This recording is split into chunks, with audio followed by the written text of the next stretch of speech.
Jika tak terhalang ancaman sanksi CAATSA dari Amerika Serikat, AS, Indonesia seharusnya sudah mendapatkan jet tempur Su-35 Rusia untuk memperkuat TNI AU. Tahun 2017 lalu, Rusia dan Indonesia sudah mengumumkan kesepakatan 1,1 miliar dolar AS untuk 11 pesawat tempur canggih Su-35. Jika tak ada halangan termasuk ancaman sanksi CAATSA-AS, pada tahun 2019 lalu 2 unit Su-35 harusnya sudah mendarat di Indonesia.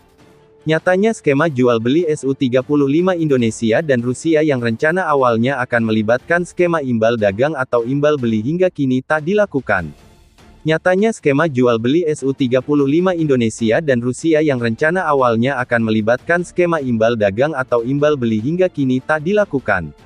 Namun, dikutip zonajakarta.com dari Military Watch Magazine edisi tanggal 9 Mei tahun 2024, kontrak pembelian jet tempur Su-35 Indonesia disebut masih berlaku. Duta Besar Indonesia untuk Rusia Jose Tavares telah mengonfirmasi bahwa negara tersebut telah mempertahankan kontraknya untuk membeli 11 jet tempur Su-35S, generasi 4++ dari negara tersebut, yang bertentangan dengan spekulasi selama bertahun-tahun dari sumber-sumber barat bahwa negara tersebut berencana untuk mengalihkan armadanya ke jet tempur barat yang beroperasi penuh.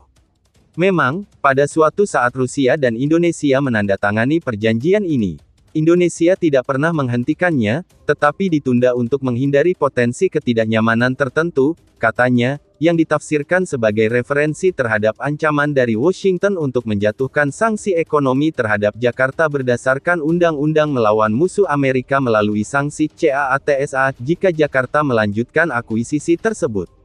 Jakarta, kata Duta Besar, sedang menunggu situasi menjadi lebih akomodatif untuk kembali melaksanakan kontraknya.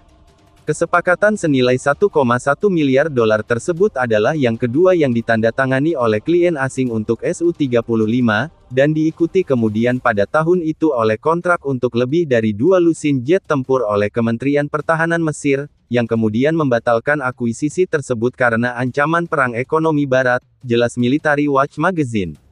Benar saja, dikutip zonajakarta.com dari TASS edisi tanggal 19 Oktober tahun 2024, media Rusia tersebut mengutip pernyataan Duta Besar Rusia untuk Indonesia, Sergei Tolchenov bahwa kontrak penjualan Su-35 negaranya untuk Enkri ternyata belum dibatalkan. Terkait kontrak pengadaan jet tempur Su-35 Rusia untuk Indonesia, menurut informasi terakhir kontrak tersebut telah dibekukan. Apakah pihak Indonesia telah menjelaskan alasan keputusan tersebut dan bagaimana nasib kontrak tersebut? Tanya TASS kepada orang nomor 1 Rusia di Indonesia tersebut. Anda mengatakan dengan benar bahwa kontrak tersebut tidak dibatalkan, tidak dihentikan, tetapi dibekukan. Kami berasumsi bahwa kontrak tersebut akan dilaksanakan cepat atau lambat. Kapan dan bagaimana menjadi pertanyaan bagi pemerintah Indonesia berikutnya, terserah mereka untuk mengambil keputusan. Sejauh yang kami pahami, minat terhadap peralatan penerbangan Rusia tetap ada, jawab Duta Besar Rusia untuk Indonesia. Meski demikian, Sergei Tolchenov tidak bisa menjelaskan secara pasti kenapa kontrak pembelian Su-35 dibekukan Indonesia. Tidak ada penjelasan yang jelas, tetapi sejauh yang kami pahami, ada kesulitan dalam perhitungan. Saya tidak mendengar hal ini secara langsung, tetapi saya kira ada tekanan kuat dari negara-negara barat. Sekali lagi, tidak dapat dikatakan bahwa pihak Indonesia menyerah karena tekanan ini, karena kontrak tersebut tidak dibatalkan. Kami yakin bahwa ada kesepakatan, dan kesepakatan tersebut dicapai pada tingkat yang cukup tinggi, dan akan dilaksanakan, jelas Sergei Tolchenov.